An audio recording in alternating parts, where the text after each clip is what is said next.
یہ نتیجہ ہے غلط خارجہ داخلہ پالیسی کا کہ آج ملک افراتفری کا شکار ہے. آج ملک میں تمام معاملات جو ہے خراب ہے.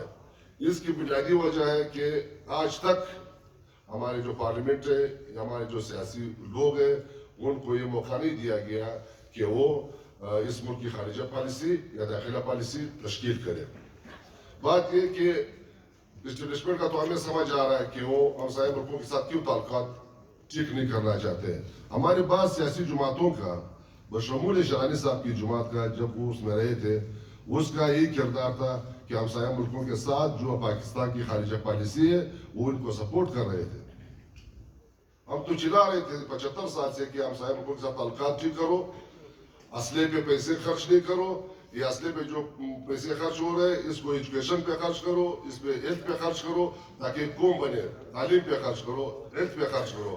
لیکن ہمارے ہاں سارے ہمارے جو وسائل تھے وہ جنگی سامان کے خریدنے پہ خرچ ہو رہے تھے. اس میں ہمارے بعض سیاسی جماعتیں اس خارجہ پالیسی کا بالکل حصہ تھے اور جو اسٹیبلشمنٹ جو خارجہ پالیسی بنا رہی تھی وہ اس کو بدستور سپورٹ کر رہے تھے. بعض چیزیں ایسی ہیں کہ میں جس پارٹی سے بلانگ کرتا ہوں ہم اسی نیشنل عوامی پارٹی نیب کا تسلسل ہے جو آج سے 60 سال پہلے بنی تھی, جس میں تمام اقوام بشمول پنجاب کے جو محنت کش تھے, جو دانشور تھے وہ بھی اس میں شامل تھے. پوری سندھی قوم, بلوچ قوم, پشتون قوم ایک نیشنل عوامی پارٹی کا حصہ تھے اور ان لوگوں نے تاریخی جدوجہد کی. ابھی بھی یہ بھی سوال ہے کہ اس ایک نیشنل عوامی پارٹی سے آج میرے خیال سے 8 سیاسی جماعتیں یا 10 سیاسی جماعتیں ہیں بلوچ, پشتون, سندھی میں کہ وہ صرف ایک نیشنل عوامی پارٹی کا حصہ تھے. آج علیحدہ سیاسی جماعتوں میں وہ کام کر رہے ہیں اور اس تقسیم کا وجہ بھی ہے کہ ہم سب مار کھا رہے ہیں. ہر ایک پارٹی علیحدہ اپنی مار کھا رہی ہے, لیکن اس کے باوجود ہم کیوں نہیں بیٹھتے ہیں کہ آ جائے پرانی نیب کی شکل میں ہم واپس سارے کمپرس ایک ہو جائے اور ہماری جو مشکلات ہے, جو مسائل ہے اس پہ قابو پانے کے لیے ایک نیا سیاسی سفر کا آغاز کرے. دوسری بات یہ, بعض باتیں ایسی ہے کہ عبداللطیف صاحب نے ایک بات کی, کیونکہ یہ مشاورت ہے بندے کو حق ہے کہ وہ اپنی بات کرے.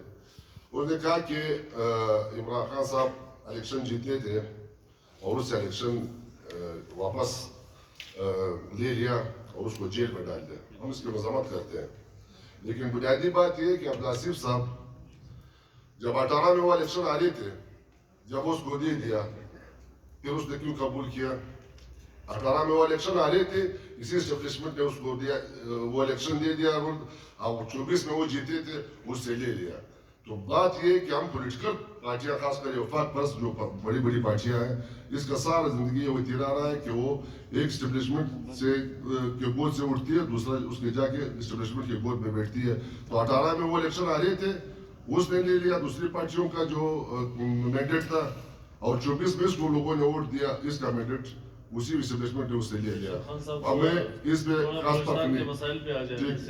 بلوچستان کے مسائل یہ ہے کہ جو اغوا کاری ہے, جو بطخوری ہے, جو اغوا برائے تاوان ہے, اس کی ہم نے پہلے بھی مذمت کی ہے. پہلے بھی ہم لوگ آئے اس میں جدوجہد میں شامل رہے ہیں, کل بھی شامل رہیں گے. آپ لوگوں کا جو جرگہ ہو رہا ہے, اس جگہ کے جو فیصلے آئیں گے اس کے ساتھ ہم شامل رہیں گے.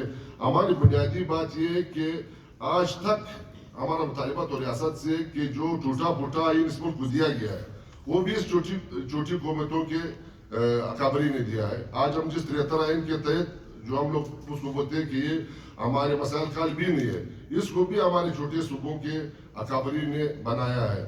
اس آئین کے خالق جو ہے ذوالفقار علی بھٹو ہے, خان عبدالولی خان ہے, میر غوث بخش بزنجو ہے, مولانا مفتی محمود مرحوم ہے. اس میں بھی تو پنجاب کا کوئی حصہ نہیں اس آئین بنانے میں. اس آئین کو بنانے میں, اس پہ عمل درآمد کرنے میں ہمارا یہ مطالبہ ہے کہ آئین پہ عمل درآمد ہو. جب آئین پہ عمل درآمد ہوگا تو ہماری ساری مشکلات حل ہوں گی. ہمارا یہ پرابلم ہے کہ ہمارے آئین جو موجودہ آئین ہے اس میں بھی کوئی عمل درآمد نہیں ہے. نہ ریاست اس پہ عمل درآمد کر رہی ہے, نہ کوئی ادارے اس پہ عمل درآمد کر رہے ہیں, نہ ہماری پولیس اس پہ عمل درآمد کر رہی ہے, نہ ہماری کوئی جو سرکاری جتنے ڈپارٹمنٹس ہیں اس پہ عمل درآمد کر رہے ہیں. تو اس مشکلات کے حل کے لیے ہمارا ایک ہی مطالبہ ہے کہ جو آئین ہے اس موجودہ آئین اس پہ ہمارے ساتھ آمد درآمد کی جائے. انہی چند گزارشات کے ساتھ ہم علینا الی البلاغ.